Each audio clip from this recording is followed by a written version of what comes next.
mensagem de amor. Essa é a força, é a garra de alguém que ajuda e estende sua mão. Liga, chega e fala o que sente, mas brinda todo o seu coração. Falando de coisas e gente, Raidil apresenta um programa do povo. Raidil, falando de gente, coisas, espaço pra que todos ouçam, ligados à Rádio Jornal. Raidil, falando de gente, coisas, espaço pra que todos ouçam, ligados à Rádio Jornal.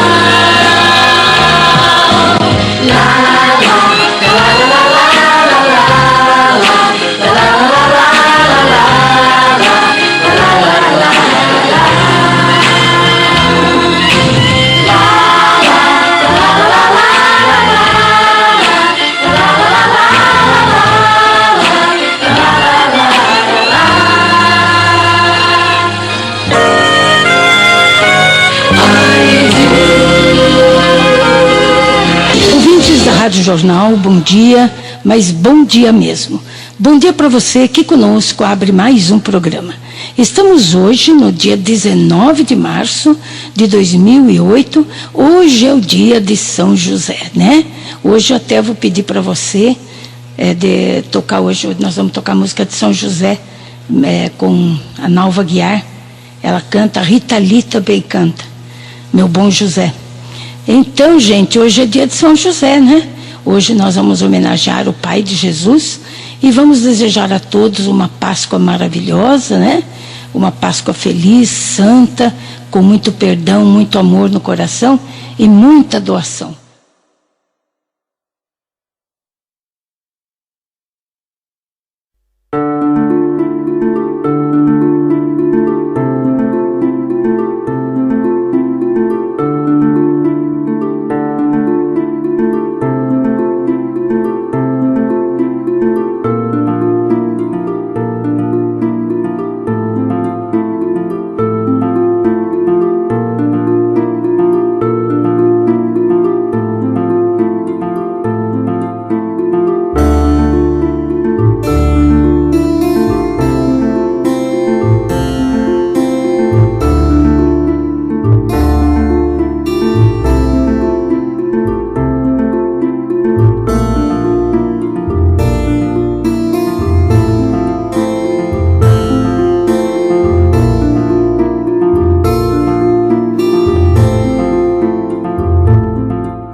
A Edil nasceu na Fazenda Pimenta, aqui pertinho, né?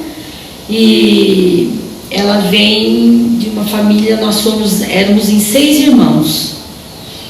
Mas o primeiro faleceu, que era mais velho que ela. Depois veio a Edil, eu. Mamãe teve mais um menino, Antônio Carlos, faleceu também. E depois a Marinês e a Maria Adélia, que eram gêmeas. Nós tivemos uma infância razoavelmente bem, de acordo com as possibilidades dos pais, da mamãe, né? Porque praticamente quem nos criou mesmo foi a mamãe. O papai viajava muito. Morávamos aqui. Depois mudamos para São Caetano do Sul. Depois fomos para Ipauçu. E lá em Ipauçu, ela veio estudar no Patrocínio, no Colégio Nacional do Patrocínio. A mamãe conseguiu para ela e ela pagou os estudos depois que ela se formou. As irmãs deixaram que ela estudasse de graça no período que ela estudou, porque ela era uma ótima aluna, excelente aluna, uma das melhores alunas da classe. E depois que ela se formou, daí ela trabalhou e pagou o estudo dela. Deu um pouquinho de aula no colégio que tinha as irmãzinhas aqui, que era o método Montessori, mas depois logo ela já entrou na coletoria, era coletoria estadual, posto fiscal. Eu fui muito peralta na escola, né? Tanto no primário, quanto no ginásio, como professora, como na faculdade. Eu sempre fui de falar muito, de atuar bastante. E continuo, graças à ajuda de vocês. Eu eu nunca tive dom para desenho, bordado, desenho, essas coisas, nunca tive. Então, o que a gente... Olha, na época dava para ser feito isso. Eu estudava no colégio também, no Nosso Senhora do Patrocínio. Então, tinha uma freira, a irmã Suzana, que exigia um caderno impecável de desenho. Se tivesse errado, ela punha cruz. E quando eu fazia o caderno de desenho, era um cemitério o meu caderno, porque era tudo cheio de cruz. Então, a Idil falava, não, eu faço para você. Eu pegava o meu caderno de desenho, levava na rodoviária, no ponto do ônibus, dava para o motorista entregava para a Idil, em cerquilho, que ela trabalhava em cerquilho, ela desenhava para mim tudo que tinha que ser desenhado, o motorista trazia de volta o caderno e eu tirava a nota boa das custas dela. Se formou de advogado depois que ela se casou, deixava as 2 crianças em casa, né, com o pai, e voltou a estudar em Itu e se formou para que ela pudesse ganhar um pouquinho mais, porque na coletoria não ganhava muito, e tendo um curso superior aumentava o salário, né? A Idil exerceu um trabalho muito importante da sociedade. Ela escrevia uma página, Vida Social e Coisas, sobre casamento, aniversário, acontecimentos sociais que marcavam a cidade, carnaval, enfim. A Idil era uma figura muito querida aqui da redação e ela ficou por longos e longos anos com a sua coluna falando de coisas de gente. Ela tinha um respeito, tinha credibilidade, seriedade acima de tudo, e fazia um jornalismo sério, sempre respeitado pelos principais segmentos da nossa sociedade. Era uma coluna, ainda naquela época, mais light do que atualmente. Ela comentava aniversários, batizados, casamentos, mas dava a sua opinião também. Já naquela época não tinha medo de ninguém, não, principalmente de políticos. Aliás, diga-se de passagem, ela detestava os políticos, mas não tinha medo de nenhum deles, nunca teve medo, e não tinha freio na sua língua. E em nenhum momento que ela punha uma matéria, ela fazia uma retificação, porque quando ela punha uma matéria, porque ela tinha certeza absoluta daquilo que ela estava escrevendo, nunca foi preciso fazer nenhuma retificação. E é assim uma honra que eu não esperava, porque quando a Marcela me ligou e disse que eu tinha ganho essa medalha, eu falei, acho que você está enganada, acho que estão mandando a conta para ir embora de Indaiatuba, porque a coisa aqui, né, complicada. Falei, não, eu acho que você está enganada. Ela disse, não, é verdade. Eu fiquei emocionada, porque esse troféu, gente, essa medalha João Tibiriçá Piratininga, eu tenho que agradecer vocês aqui presentes, que é claro que eu não poderia nunca ganhar isso sozinha, de jeito nenhum.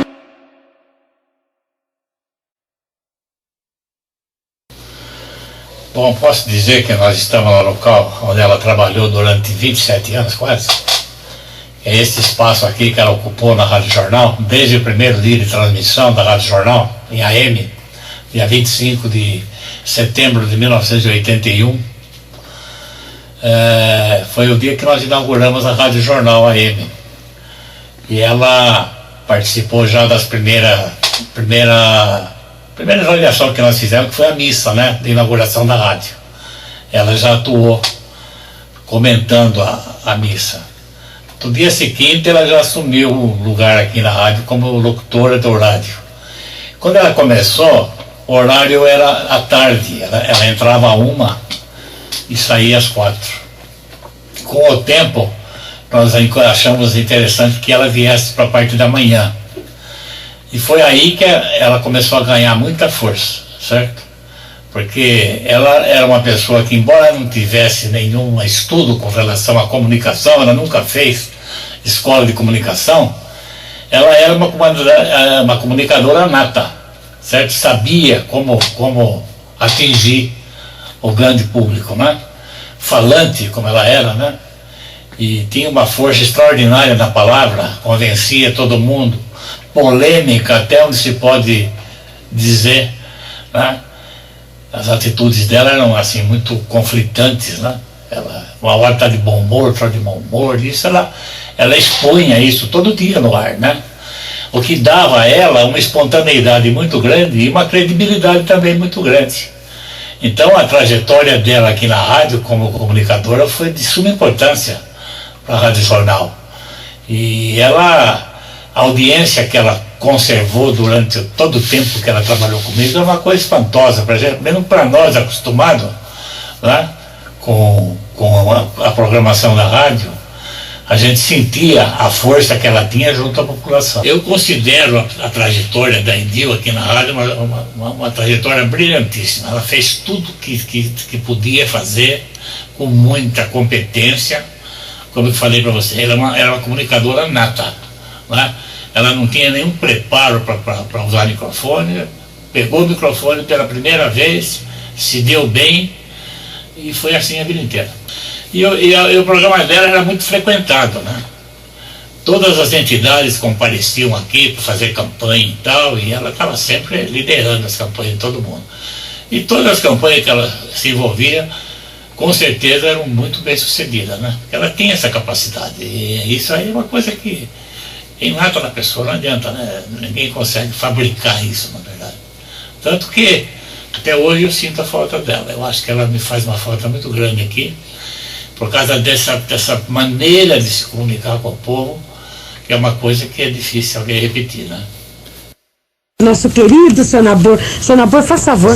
Faz favor, Seu Nabor. Muito obrigado. Chegou aqui o Seu Nabor Pires de Camargo, esta pessoa ilustre que nós temos a honra e a satisfação de receber aqui em nosso programa. Hoje, Seu Nabor, 7h30 da manhã no Enfoque, eu estava ouvindo aí o Rubinho e a Paina fazendo as homenagens a Indaiatuba e tocou o hino indaiatubano. Eu tive a felicidade de ouvir.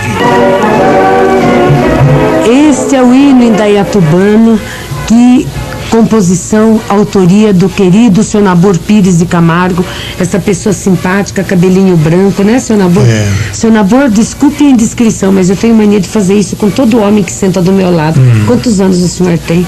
Se eu aguentar até fevereiro, Se Deus 80. quiser. 80? Não acredito. Zito, parece que tem 80? Você com 46 parece que tem o dobro, Zito. Eu tenho meus documentos. Não, do senhor não duvido, mas ele lá tá chateado, né, Zito? Ela tem uma mágica que era dela, né? Então tudo que ela fazia era sucesso, tudo. Tem muitas coisas que ela fez aí, seria difícil para mim enumerar de tantas que foram. Tem como, né? Se eu não tivesse uma boa equipe na Rádio Jornal, tivesse o Geis aí, que dá carta branca para mim, ele desistiu de brigar comigo, né, Ademar? Então ele dá carta branca. Eu não teria condições de fazer o programa que eu faço. Se eu não tivesse a ajuda do povo, que doa tanta coisa para o povo, eu não poderia exercer essa atividade assistencial. Realmente, o meu dever é agradecer a todos vocês. Quando nós colocamos no ar, né, a televisão, a TV Sol, nós fizemos uma grade e voltada esta grade para pessoas que participavam diretamente e indiretamente na sociedade, que faziam parte da força viva da cidade. A Idil é uma pessoa assim, ímpar como pessoa, ímpar como filantropia e ímpar nas posições dela. Então, eu admirava e admiro ainda, porque eu sei que ela deve estar num lugar maravilhoso, ainda continuando a obra dela. E foi assim, uma conversa informal lá na TV. Ela era perfeita, aí então eu fui convidada. Aí eu lembro até hoje, né? Falei, vai ser meio difícil, porque eu tenho certeza que, como já o programa dela, da Rádio Jornal, ocupava muito tempo dela, e também ela naquele momento ela estava na Casa do Caminho, então também ocupa muito tempo. Eu acho que vai ser difícil para convencê-la. Aí eu falei uma vez, falei a segunda vez, E ela falou, olha, eu vou demorar um pouco, mas eu vou dar resposta. Aí nós brincamos, sabe? Falamos assim, olha, já pensou que legal? Você vai ser a Hebe de Indaiatuba. E ela adorava a Hebe, o estilo, ela falou assim, e até quando eu fui convidá-la, ela falou assim, a segunda vez ela foi dar a resposta, ela falou assim, mas será que pode ser do estilo da Hebe? Eu adoro o programa dela. Então ela participou, não só no fazer o programa, ela participou até da decoração. Ah, isso daqui fica bom, isso fica legal. Então ela queria uma coisa assim, meio aproximado mesmo da Hebe, a gente fez. Pode ver que o cenário é assim, meio parecido, é uma sala. E daí tinha arquibancada, né? Depois foi colocada a arquibancada pra a gente fazer mais programa assim com mais gente e tal, né? Primeiro não tinha. E era muito bom, sabe? Então ela falou assim, olha, eu não tenho tempo de produzir o programa. E você sabe que ela é exigente, né? Se não dá alguma coisa certa, assim, e tem razão, porque é o nome dela. Eu acho que ela é uma pessoa, assim, super sensata neste ponto. E durante todo o tempo que ela ficou na TV Sol, ela participou, no começo ela que fazia o programa. Ela que produzia. E deixava para a Tatiana entrar em contato com as pessoas, confirmar, e ela fazia. Então ela era a vida do programa. Se for entrevistar uma pessoa assim, ela não tinha nenhuma ficha para perguntar, nem nome, nem nada. Ela falava, ela produzia e não tinha. Então assim, foi uma coisa maravilhosa. E para trabalhar com ela foi muito bom, sabe? Porque a gente aprende muito. Mas esse impulso maior dela entrar de cabeça em tudo foi depois que a Andréa faleceu. Aí ela entrou mesmo de cabeça em tudo. Porque foi através dela que eu voltei a minha vida para um outro ramo de atividade, né? Eu mudei a minha vida quando minha filha partiu. No começo foi uma revolta muito grande, me revoltei contra o povo, contra Deus, contra todo mundo. Mas depois eu aceitei a minha realidade. A Dilter perdeu a menina num acidente muito triste, né? E ela ficou muito triste, saiu da rádio, saiu da coletoria, não escrevia mais no jornal, ficou um tempo em casa. Quando foi um dia, ela disse, não, eu preciso reagir e voltar a fazer minha vida, né? E voltou, mas ela sempre dizia que faltava alguma coisa na vida dela. Sempre ela dizia, faltava alguma coisa para mim fazer. A gente dizia, não, Edil, porque você perdeu a menina, né? Ela dizia, não é horrível, é porque falta alguma coisa. Como passou o tempo, a Estela perdeu a filha num acidente trágico também, né? A gente foi no enterro, tudo. A Edil começou a conversar com ela pelo rádio, ia na casa.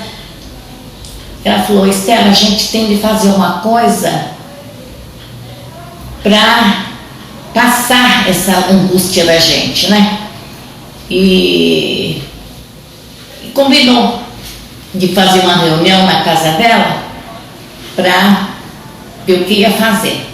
Então foi eu, a Edil, a Estela e o Padre Chico. Conversando. O Padre Chico disse, por que vocês não fazem trata das pessoas carentes, da família carente? Gostamos da ideia do Padre Chico, tudo, combinamos tudo. Daí ela disse, e o nome, como é que vamos dar? Ele pensou e falou as VIPs.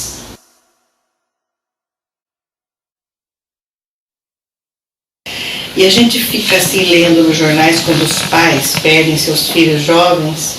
Nós vamos conversar com esses casais e começou assim. As VIPs conversaram assim. Eu acho que menos de 4, 5 meses depois, nós já éramos mais de 30 pessoas. Então nós tínhamos uma voluntária muito boa, a Carmen Cristi, que cuidava da igreja de São Benedito. Daí ela cedeu no galpão para a gente fazer reunião. E ali nós fazíamos tudo, lá chegou Natal, vamos fazer a cesta básica para dar para a família carente. E pedia para um, pedia para outro, a gente pedia na rádio, tudo. E agora, onde vamos ensacar? Como é que vamos fazer? Eu dei ideia de ir na feira pedir para o Mário Bergman aqueles sacos vermelhos de cebola para a gente fazer aquilo ali. Então começamos.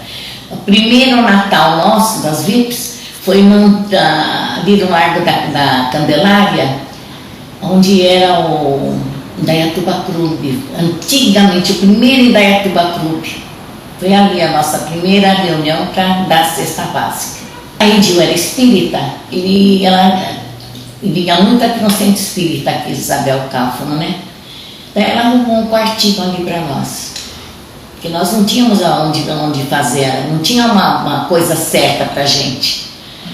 Daí ela pegamos, mudamos aqui no quartinho aqui na Isabel, fazia aí as nossas reuniões. A Edil que pôs, com as voluntárias, que pôs como é que se diz? O oxigênio no hospital.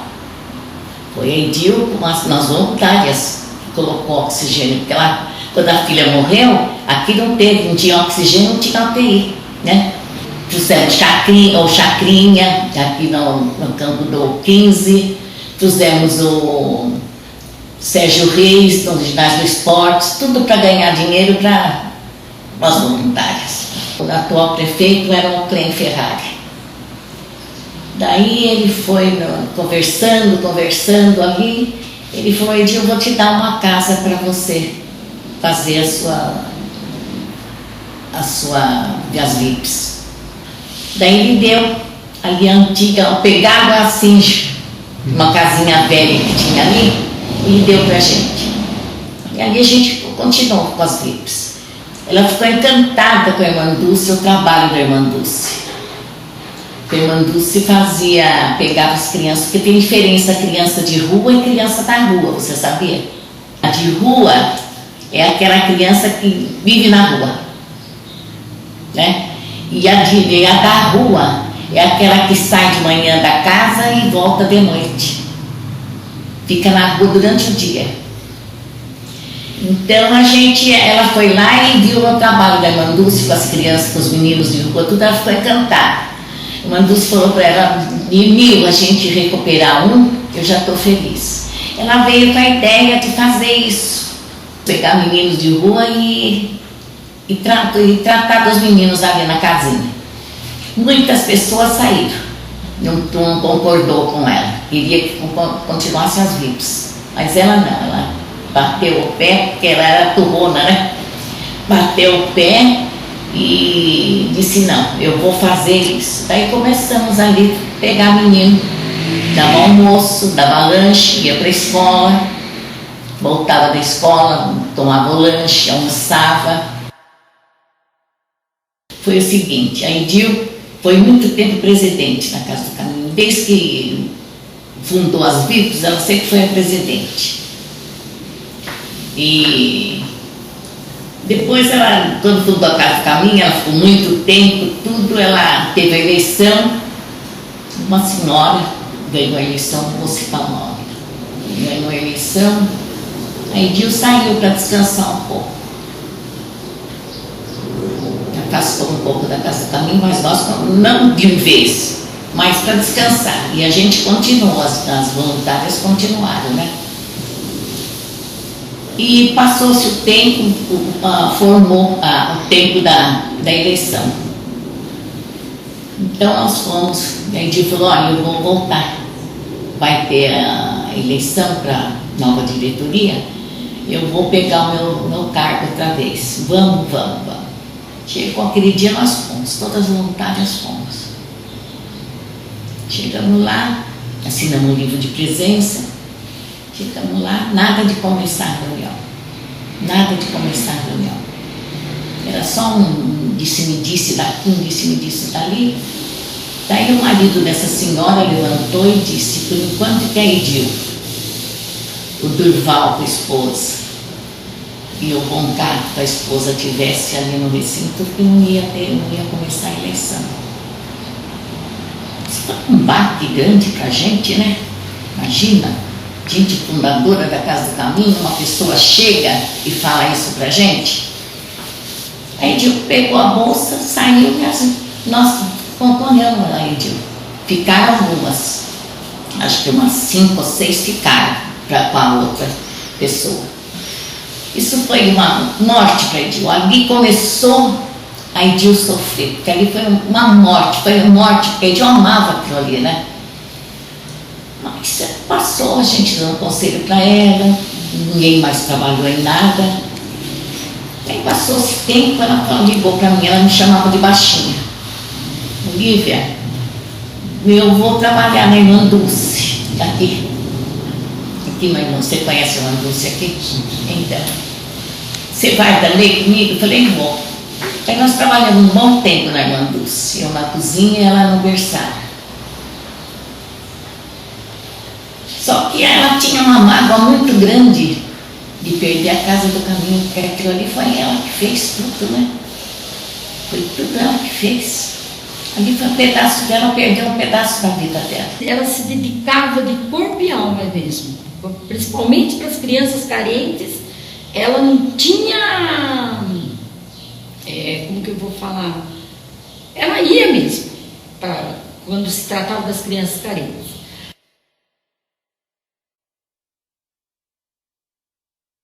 Eu me lembro numa ocasião, em conversa com a Edil, já não me recordo o ano preciso. Ela foi num bar no Jardim Tancredo Neves, sozinha, um ponto inclusive de droga, e nesse ponto tinha um menino lá dentro do bar. Com a sua coragem e até ousadia, ela entrou no bar, conversou com o menino, falou que queria levar, que tirá-lo dessa vida. Ela colocou no seu carro, passou por um médico e depois encaminhou esse menino para a Casa do Caminho. Quando ela me contou isso na segunda-feira, na Rádio Jornal, eu me lembro, eu falei, tio, você fez uma loucura. Você foi peitar um ponto de tráfico onde esse menino possivelmente era uma mula. Mula é aquelas pessoas que fazem entrega, mas curte também. Não Manezinho, como ela me chamava, Manezinho. A única pessoa que me chamava de Manezinho Miranda, Manezinho, era Edil, carinhosamente, com respeito.